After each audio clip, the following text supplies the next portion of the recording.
Welcome back, Ninja community and persons that might have watched my quality statement disclaimer video. If you haven't seen that already, you should probably go and check that out. In this video, I'm going to be covering some comma techniques. Okay, I have another video of some comma lessons. This will be a continuation of that video. Okay, so to sum it up a little bit in the previous video is that when beginning with a comma, you should probably start off with training weapons. They're a lot cheaper than hospital visits. And of course, a training weapon is more forgiving than a real weapon, as this is a curved blade. It will typically cut even if it's in poor condition. Okay.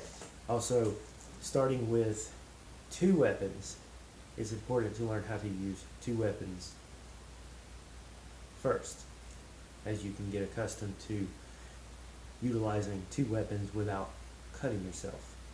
So I will go over my quality statement and disclaimer mostly out of liability real quick. So of course, bear with me. The viewer understands my quality statement disclaimer video. Additionally agrees that this video could be treated as is with ballistic protection, which in short means I don't have a seal on it, therefore I don't guarantee the techniques and your application of the technique. And if you're watching my video with the intention of using any of its content and committing a crime, that is additionally a crime. Actually using my content in committing a crime is an additional crime. Also, the viewer agrees that this is my intellectual property that I'm allowing others to view. Okay, so as a continuation of the other video, I will still cover some of what's in that video. And of course, the best place to hold the comma is in the center, as is with most weapons. Okay, so if the person is already familiar with using two comma, in this video I'll break down into using only one. And of course, begin on holding a whip chain or a makeshift whip chain, as it is very useful to use a chain with a comma rather than two comma. Okay, so I will put this to the side for a second and go over the comma. Okay, as in my other video,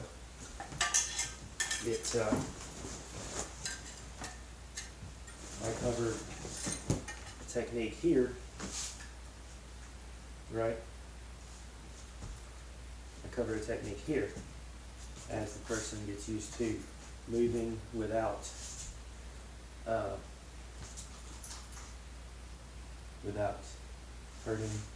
hitting themselves, and of course getting familiar with moving forward and backwards when they first learn the technique or movement.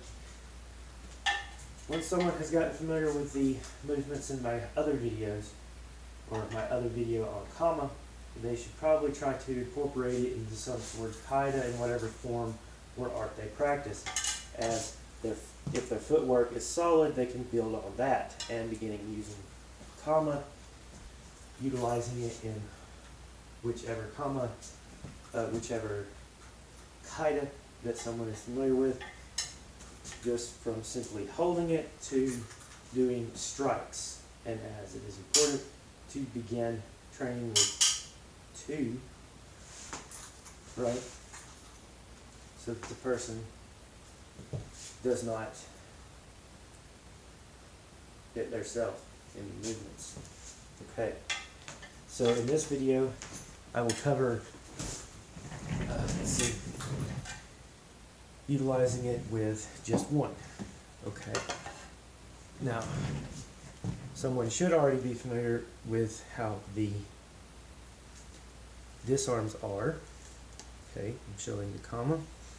Okay,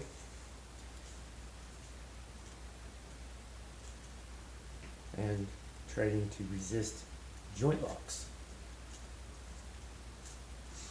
Okay.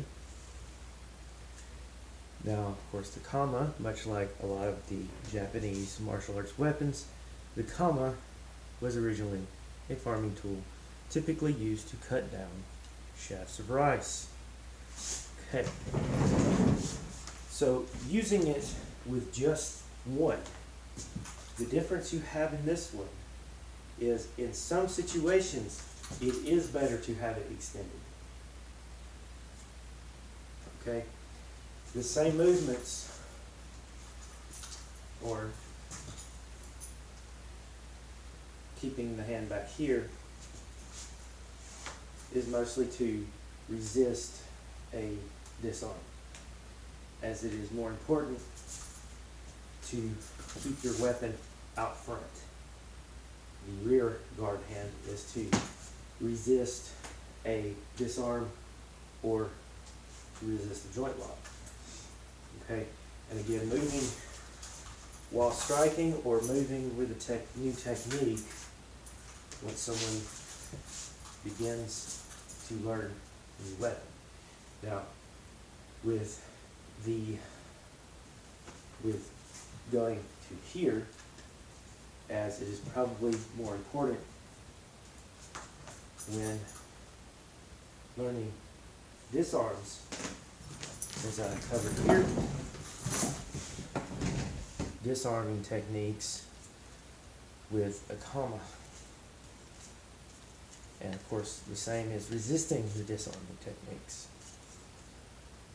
You would also want to learn a few moves from this position, as you might disarm an opponent who has a comma, as well as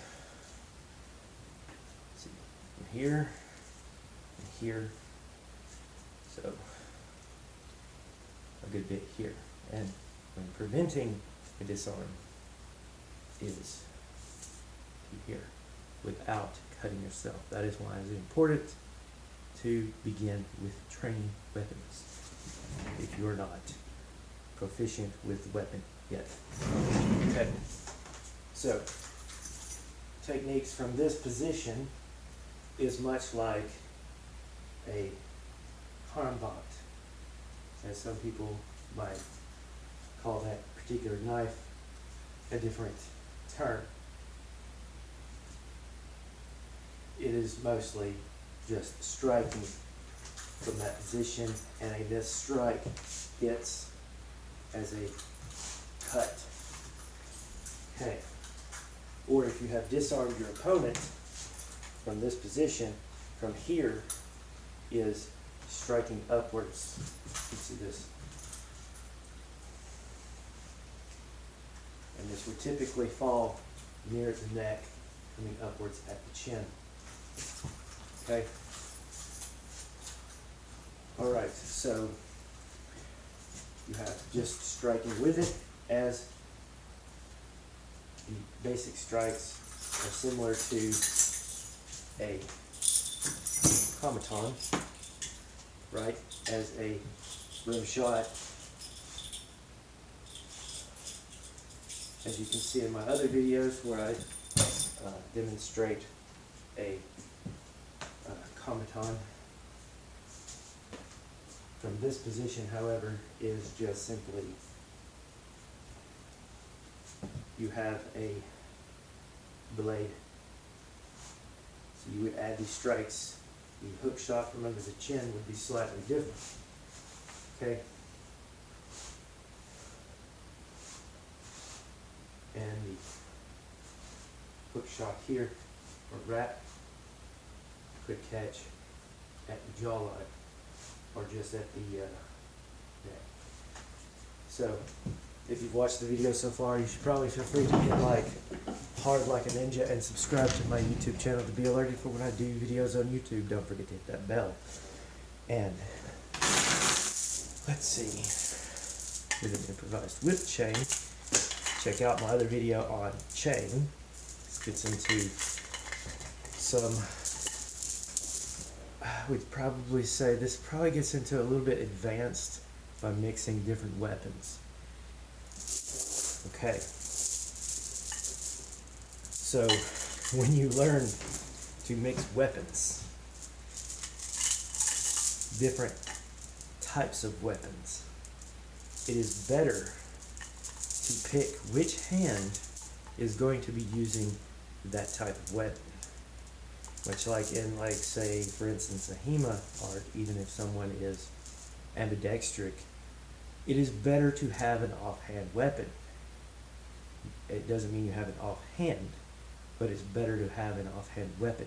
For instance, wasting time learning to dual wield bastard swords, or the, as you can see in the background here, the hand-and-a-half sword. It's a very long sword. It can be wielded with one hand or two. It is possible to effectively wield two. However, wielding a hand-and-a-half sword one-handed and a dagger, like a stiletto, is more beneficial as the crossover move. Crossover with a dagger is more effective because you're not binding yourself up. Okay? So, picking which hand is using which type of weapon. Now, if you might be naturally attuned with fluid weapons with one arm and naturally gifted with more striking type of weapon than the other. So figuring out which arm that is personal preference. For this video, I will be using a fluid weapon in my right hand, my chain, and I will be using a comma in the left hand. Okay, and when using a comma, it is typically better to use holding the center. Okay, now you should probably already be familiar with utilizing both a whip chain and a comma. Again, check out my other videos. I have one for the chain and one for the comma. Okay, the first strike I'll do will just be a shortened chain, or holding it halfway, right? And if you're improvising a whip chain with a chain, this is kind of important, is to kind of tie a knot in the end, or two, as to get the weight correct. Of course, that would be doing some ninja arts and crafts on the spot. Okay.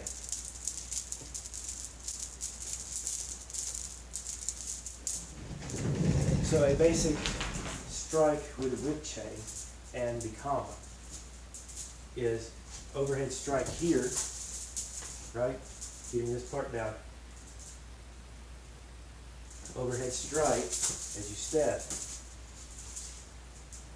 As you step, overhead strike, okay? Once you have this down, is to come on from underneath it and to come back. And when you come back, turn this way. So it is here. And remember, this is a fluid weapon. Okay.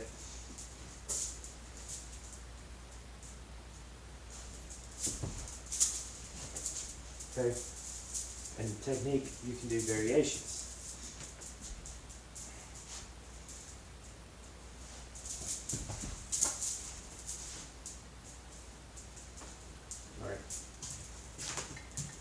So I guess a simpler technique with a chain, I think it's more vital to know this overhead strike with using it with a comma as you get into wraps or catching your opponent to finish them off. So the strike and learning to keep your hand low.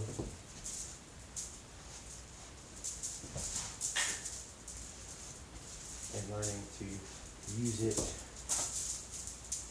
raising it higher as you move. Okay. Now the other stuff is probably not that important to begin off with using a chain with a comma. But the simple strike works into a wrap around your opponent. Once you have wrapped your opponent in that movement, as this technique here, when using the chain longer, as I will probably demonstrate more outside, wrapping up your opponent to finish them off. Okay.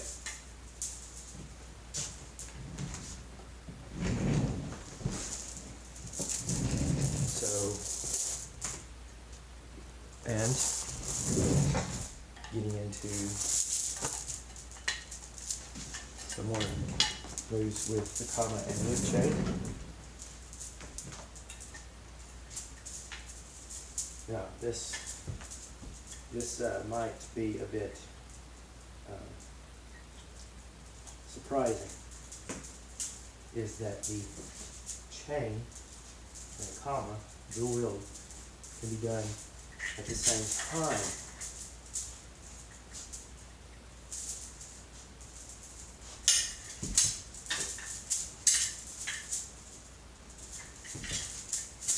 That is why it is important to learn the techniques from the other videos of how to move around without,